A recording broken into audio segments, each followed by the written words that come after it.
মেথডে, তাই না? এখন আমাদেরকে যদি এই 600 রাউন্ড নাম্বার এখান থেকে, এখানেই তো আমাদের জোনটা ছিল, এইখান থেকে যদি কোনো কনফার্মেশন দেয় তাহলে আমরা আপের দিকে যাব, এই জায়গা থেকে, এই জায়গা থেকে, তাই না? বাট মার্কেট আসে না। এখন তো ভাই এটা আমরা হচ্ছে এই যে ক্যান্ডেলটা হয়েছে, এই ক্যান্ডেলটার আগে হ্যাঁ যেহেতু এখানে আমরা দেখতেছি, কেন কি দেখতেছি?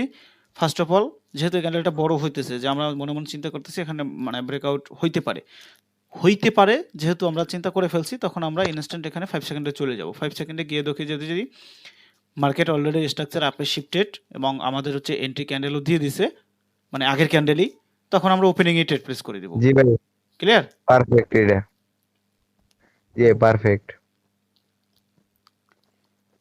আমাদের এই প্রফিট। ক্যান্ডেলে একটা ট্রেড ছিল, কেন কি কারণে ট্রেড ছিল আমাকে একটু মাইনুর রেজা ভাই একটু বলেন তো। মাইনুর রেজা ভাই, এই যে ক্যান্ডেলটা আমাদের কেন ট্রেড ছিল, কি কারণে? জি ভাই, বড় ক্যান্ডেল হইছে। ইম্পোর্ট ট্রাপে না, না বড় এই জন্য candle না এটা, M4 ইম্পোর্ট ট্রাপে। ট্রাপে না। হ্যাঁ, ট্রাপ। মানে সেলারও তো M4 করছে, সেলার M4 করার পর বায়ারের M4 ট্রাফে ট্রেড হচ্ছে না ভাই? জি। সেলারে নিতে গেলে তো এই ক্যান্ডেল না, আগের ক্যান্ডেলই। হ্যাঁ এখন M4 বিষয়টা যেহেতু হচ্ছে, সেলারের হয়ে গেছে যে না না সেটা বুঝাইনি, আমি বলছি M4 ট্রাপের কথা। ট্রাপ যে করবে যে ক্যান্ডেলটা, ওই ক্যান্ডেলটাই আমাদের ট্রেড আছে তো, তাই না? এখন যেহেতু trade স্ট্রাকচার আছে। আমাদের হ্যাঁ হ্যাঁ হ্যাঁ। আপের, তাই না? এখন স্ট্রাকচার যেহেতু আপের, ফুললি তাহলে আপে। আমাদের এখানে যতই মানে ডাউনের M4 হোক, তো আমরা ট্র্যাপে যাব না, আমরা অলওয়েজ খুঁজবো যাবো আপের না, জন্য। রাইট।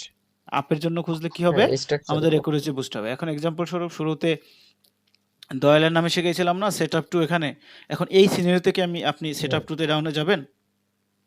যেহেতু না না এখানে তো আমরা হয়নি। ব্রেকআউট শিখে গেছি, ব্রেকআউট মেথড, তাই না? এখন কি আমরা এখানে এই সিনারিওতে কি ডাউনে যাব?